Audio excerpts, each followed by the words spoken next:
নওজোয়ান সময় নষ্ট, সময় এটা এমন একটা জিনিস। আল্লামা রুমি রহমতুল্লাহ বুঝায় বলতেছেন, উদাহরণ দিয়ে বলতেছিলেন, বৃষ্টির পানি কত পবিত্র পানি, কত ভালো পানি, কত স্বচ্ছ পানি।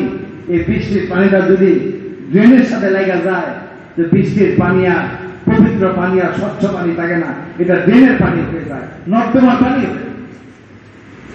আবার এই বৃষ্টির পানি যদি একটা সুন্দর চৌপাত্রের মধ্যে, কাচের একটা সুন্দর পাত্রের মধ্যে রাখা হয়, পরিষ্কার পরিচ্ছন্ন পাত্রে রাখা হয়, তো পবিত্র পানি পবিত্র জায়গায় থাকা, স্বচ্ছ থাকা, সুন্দরভাবে সংরক্ষণ হলো, এটা খাইতেও পারবে, ব্যবহারও করতে পারবে, এটা ব্যবহার উপযোগী হয়ে গেল, খায়ের ফয়সালা হলো। আবার একই পানি, বৃষ্টির পানি যখন ঝিনুক, যখন এই পানির ফোঁটাটা নিয়ে তার ভিতরে গ্রহণ করা, এই যখন ঝিনুক সমুদ্রের নিচে চলে যায়, এটার মধ্যে পানির বরকতে ঝিনুকের ভিতরে একটা মুক্তা হয়ে যায়। একই পানি হয় নর্দমার পানি হয়ে যাবে, অথবা এটা একটা খাওয়ার উপযোগী সুন্দর পানি হবে, অথবা এটা একটা মুক্তা হবে। এরকম এক একজন যদি মেয়াদও ঠিক মতো হয়, তার দান মাল যোগ্যতা এমন জায়গায় ব্যয় হবে, সে মুক্তা হবে, সে দামি হবে, সেও দামি হবে, তার সংস্পর্শে যে আসবে সেও দামি হবে, সে নিজেও দামি হবে, সমাজের মধ্যে মানুষকে দামি বানানোর সে মেহনত করতে পারে। এর জন্য সবাই মেহনত করবো তো ইনশাআল্লাহ। ছাত্র, নওজোয়ান, একটা বিশেষ এরকম খাওয়ার যারা আছে, যারা সমাজের মধ্যে যারা সম্মানী লোক, তাদের প্রতি হিংসা না, তাদের প্রতি মহব্বত, তাদের প্রতি ইজ্জত আমরা রাখবো, তাদের খায়ের খাই, তাদের ভালোইটা দেখবো, খারাপই দেখবো না। আব্দুল্লাহ মাসুদ আজম চলতেছেন, জাজান গান গাইতেছিল,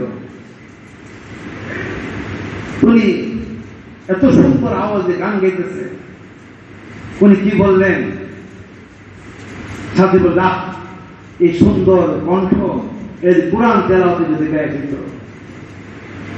এই কথা শুনতে শুনতে যখন জাজানের কাছে চলে গেল, সে তার যে শালীনতা ছিল, গান বাদ্যে, গানের জন্য বাদ্যযন্ত্র যা ছিল সব ভাইয়া সে ওই আব্দুল্লাহ মাসুদের কাছে চলে আসে, যুগ শ্রেষ্ঠ আলেম হইয়া দুনিয়ার থেকে উনি বিদায় দিয়েছে।